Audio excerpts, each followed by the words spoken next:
नमस्कार दोस्तों, welcome back to my channel once again. मैं अपने चैनल में आप सबका तहे दिल से शुक्रिया अदा करना चाहता हूं बिकॉज़ आपकी वजह से चैनल ग्रो हो रहा है।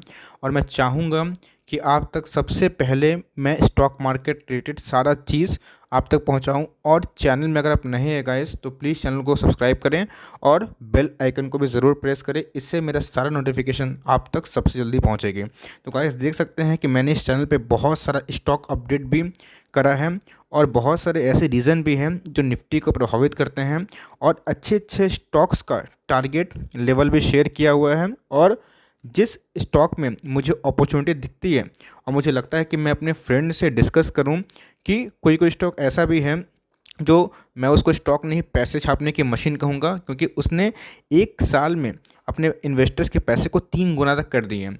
उसके साथ साथ आपको स्टॉक मार्केट में कौन कौन से गुण जो सक्सेसफुल ट्रेडर बनने में हेल्प करता है, इन्वेस्टर बनने में हेल्प करता है। उसके साथ साथ अगर आप नए हैं, आपको स्टॉक मार्केट का कुछ भी नहीं पता, तो स्टॉक मार्केट क्या होता है, निफ्टी क्या है, सेंसेक्स क्या है, इसके ऊपर सारा वीडियो अवेलेबल है। तो आप लोग जाइए, प्लीज़ देखिए, अपने आप को फाइनेंशियली एजुकेट करिए। तो गाइज़ बिना टाइम वेस्ट किए हुए सीधा अपने मुद्दे पे चलता हूँ। तो जैसे कि आप लोग गाइज़ देख लिया होगा थंबनेल में कि मैंने एक स्टॉक का रिव्यू करने का सोचा है। और सही मानूँ तो मैं इस स्टॉक को इंडिया का सबसे one of the fine stock के कैटेगरी में रखता हूँ। रीज़न क्या है? बिकॉज ये जिस सेक्टर को बिलोंग करती है उस सेक्टर का लीडर है और इस स्टॉक में इतना पोटेंशियल है कि आने वाला कुछ सालों में ये आपके पैसे को आराम से दोगुना कर सकता है। और अगर आपको इंडिया में ग्रोथ दिखती है, इंडिया का भविष्य आपको अगर सुनहरा लगता है, तो ये स्टॉक भी आपके लिए ही है। इस स्टॉक को आप बिल्कुल भी इग्नोर नहीं कर सकते। तो गाइस आप जानते हैं मैं किस स्टॉक के बारे में डिस्कस करने जा रहा हूँ। तो आप जैसे जानते ही होंगे, तो मैं बता दूँ, मैं लार्सन एंड टुब्रो के बारे में डिस्कस करने जा रहा हूँ। तो सबसे पहले मैं इसके फाइनेंशियल्स, इसके प्रोमोटर होल्डिंग और इसके मार्केट कैप से स्टार्ट करूँगा। और लास्ट में मैं इसका जो बिज़नेस मॉडल है और ये किस सेक्टर से बिलोंग करती है, कहाँ काम करती है, वो आपको डिस्कस करूँगा और इसका लेवल भी शेयर करूँगा। और कैसे आप अपने स्टॉक को ख़रीद के लॉन्ग टर्म में इसका पैसा दोगुना कर सकते हैं, इसका भी फार्मूला बताऊँगा। लेकिन वीडियो के अंत तक कृपया कर बने रहें। तो दोस्तों आप जैसा देख सकते हैं कि सबसे पहले मैं इसका मार्केट कैप खोलना चाहूँगा। आप देखिएगा इसका जो मार्केट कैप है वो 1 लाख करोड़ के परे है। मीन्स ये 1,27,000 करोड़ के मार्केट कैप वाली कंपनी है। इसका मतलब ये एक लार्ज कैप वाली कंपनी है। और देखिए रिसेंटली कोविड के क्राइसिस की वजह से 24 मार्च ये वो दिन है जो ये दिन कोई नहीं भूल सकता, बिकॉज इस दिन में निफ्टी ने दोबारा लोअर सर्किट को अचीव करा था। और उस दिन ये स्टॉक का जो बॉटम था वो 661 का हम लोग को देखने को मिला था। और उसके बाद अगर मैं इसकी, ये तो मेरा ईयर हाई और ईयर लो की डिस्कस करूं, तो ईयर जो हाई है वो 1551 का देखने को मिल रहा है, जो ईयर लो 651 रुपये का। और ये जो अभी का मार्केट प्राइस है वो आपको 900 रुपये के लगभग मिल रहा है। और आज जो ट्रेड कर रहा था, तो आज के दिन 900 रुपये का लो बना रहा था और हाई इसने 928 रुपये का अचीव करा था। तो ये लगभग 900 रुपये में मिलने वाला शेयर है, जो कि बिल्कुल भी डिज़र्व नहीं करता। इसका प्राइस मैं कम से कम 1200 से 1400 रुपया आंक सकता हूँ। तो गाइस इसके फर्दर पैरामीटर्स को अगर डिस्कस करूँ तो इसका डिविडेंड यील्ड मुझे काफ़ी पसंद है, जो कि 2% के लगभग है।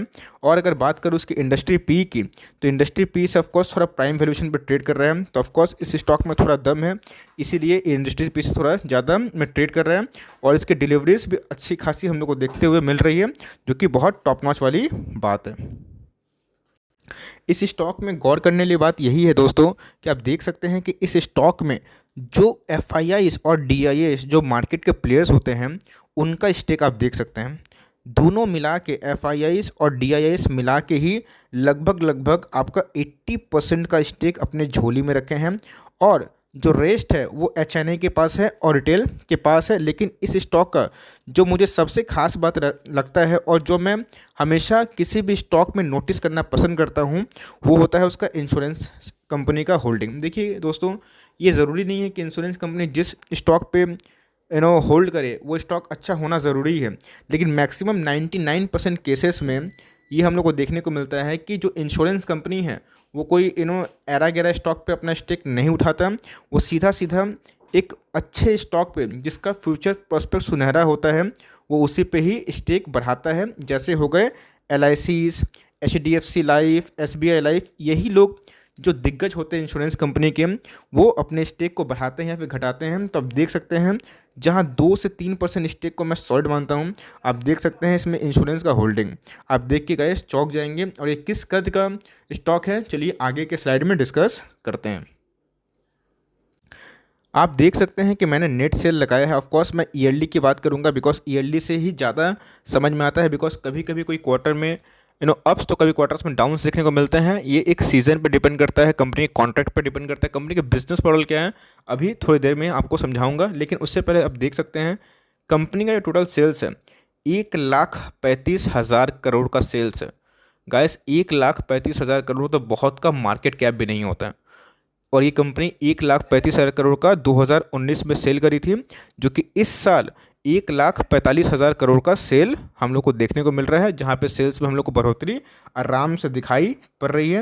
और अगर प्रॉफिट की बात की जाए तो आप देख सकते हैं दोस्तों, ऑफकोर्स प्रॉफिट में भी अच्छा खासा जंप हम लोग को देखने को मिल रहा है। मैं एक सेकंड इसको मिटा दूँ तो आप देख सकते हैं 9668 से प्रॉफिट में भी मुझे हम लोगों को 10,167 करोड़ का ईयरली जंप दिखाई को मिल रहा है, जो कि 5 से 8% है। और मेरे क्राइटेरिया में इतने लार्ज कैप होने के बावजूद और इतने स्लो डाउन होने के बावजूद, झेलने के बावजूद भी ये मेंटेन कर पाई है।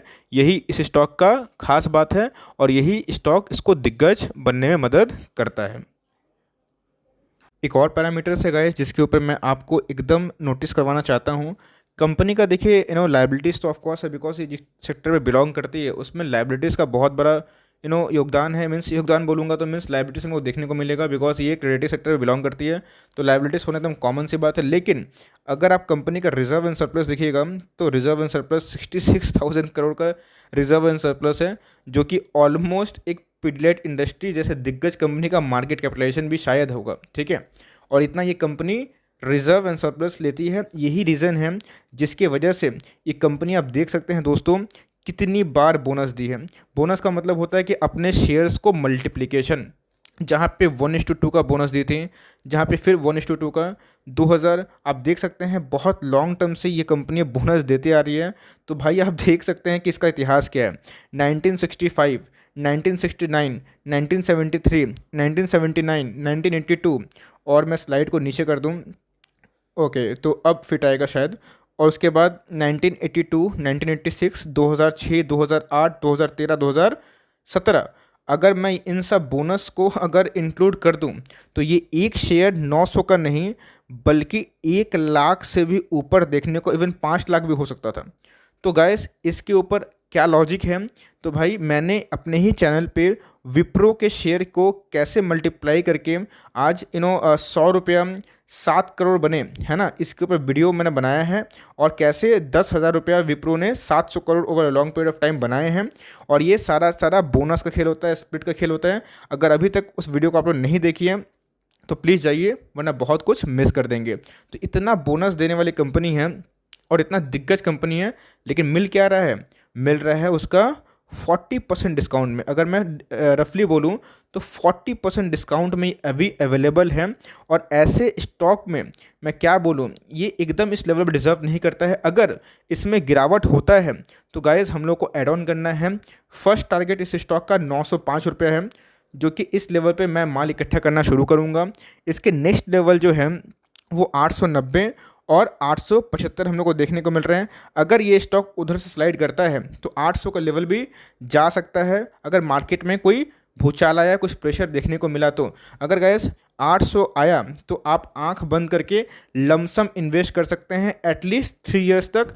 ये आपको उस ईयर तक, उस साल तक अपने स्टॉक को दोगुना रखने की काबिलियत रखता है, बिकॉज ये 1600 पे चलने वाला स्टॉक था जो कि आपको 900 में मिल रहा है। तो हम लोगों को हमेशा स्टॉक मार्केट में ये चेक करना होता है कि डाउनसाइड कितना है, अपसाइड भूल जाइए। अगर वो स्टॉक गिरता भी है तो कितना गिर सकता है, आपके पास एवरेजिंग करने के लिए पैसे तो बचे हैं ना। वरना बहुत ऐसे भी लोग होते हैं जो मैं अभी के अभी वीडियो बनाया और वो कल के कल 900 रुपये में सारा 1 लाख की पूंजी लगा देंगे। ऐसा नहीं होता है। अगर ये स्टॉक आपको पसंद आई, ये अगर इसका बिजनेस आपको समझ में आया, इसका बैलेंस शीट आपको क्लीन लगा, इसका प्रोमोटर होल्डिंग आपको अच्छा लगा, इसके बोनस हिस्ट्री, डिविडेंड हिस्ट्री, इसका प्राइस रोडिंग आपको सही लगा, तो आपको इस लेवल पे भी पूरा लमसम लगाने की कोई आवश्यकता नहीं है। आप आराम से इसको टुकड़ों में इन्वेस्ट कर सकते हैं। इसमें आप एक एक ट्रांचेस में या फिर एक एक इंस्टॉलमेंट में या फिर एक एक स्टेप में एसआईपी के थ्रू, हाँ, थ्रू द एसआईपी आप इसको माल उठा सकते हैं और over the long period of time आप इसको, इस स्टॉक को अपने झोली में एकोमुलेट कर सकते हैं। तो किस इंडस्ट्री को बिलोंग करती हैं, चलिए वो डिस्कस करते हैं। तो जैसा कि दोस्तों आप देख सकते हैं कि मैंने सीधा सीधा लार्सन एंड टुब्रो का वेबसाइट खोल लिया है और देखने में ही पहले में हमको कोई अच्छा सा सुंदर सा बिल्डिंग दिखाई दे रहा है और उसके साथ साथ डिफेंस भी, आपको एरोस्पेस, इसका मतलब ये कंपनी डिफेंस में, कंस्ट्रक्शन में, इंफ्रास्ट्रक्चर में इंडिया की सबसे दिग्गज और एक हाथी है, मैमथ वाली कंपनी है। और इस कंपनी को इंडियन गवर्नमेंट का बहुत सारा सपोर्ट मिलता है, बिकॉज आप देख सकते हैं रोड्स एंड जो हाईवेज जो वाले प्रोजेक्ट्स हैं ये सारे लार्सन एंड टुब्रो के झोली में जाते हैं। और एलएनटी का मेट्रो रेल से भी, इवन डिफेंस डील में ये बहुत बड़ा भूमिका है और इसके बहुत सारे सब्सिडीज भी हैं और एलएनटी रियलिटी तो भाई बहुत ही फेमस है और ये एक दिग्गज कंपनी है। और ये कंपनी में मेरे हिसाब से अगर आप लॉन्ग टर्म पर्सपेक्ट रखते हैं और इस प्राइस में, जिस प्राइस में अभी अवेलेबल है, ये बहुत धाकड़ प्राइस है। और इसका जो साइज़ है, इस कंपनी का जो कद है, ये कंस्ट्रक्शन सेक्टर में सबसे पहले है और ये हाइड्रोकार्बन इंजीनियरिंग में भी डील करता है, पावर में भी इसका बहुत बड़ा भूमिका है और मेटलर्जिकल मटेरियल हैंडलिंग में भी ये बहुत काम करता है। तो ये खुद में ही एक सेक्टर है, ये एक कोई कंपनी नहीं है, इवन एक सेक्टर है जिस सेक्टर में सारे defence, ship buildings, railway projects, बहुत सारे चीज़, कंस्ट्रक्शन, माइनिंग, सारे चीज़ आ जाते हैं। यही रीज़न है कि एक वैल्यू इन्वेस्टर के हिसाब से ये स्टॉक मुझे बहुत पसंद आ रही है। तो आप इसके ऊपर रिसर्च कर सकते हैं, अपने फाइनेंशियल एडवाइजर से ज़रूर सलाह लें गाइस, और इस स्टॉक पे नज़र बना के रखें, बिकॉज इस स्टॉक को निकल जाना हाथ से बहुत बड़ी चूक हम लोग को देखने को मिल सकती है। आई होप गाइस ये एनालिसिस को पसंद आया होगा। अगर पसंद आया तो प्लीज़ लाइक करके चैनल को सब्सक्राइब करें और बेल आइकन को भी ज़रूर प्रेस करें, इससे मेरी सारी नोटिफिकेशन आप तक सबसे पहले आएगी। So for time being guys, that's the end of the video. मिलते हैं जल्दी, तब तक के लिए take care, thanks for listening guys, God bless you all.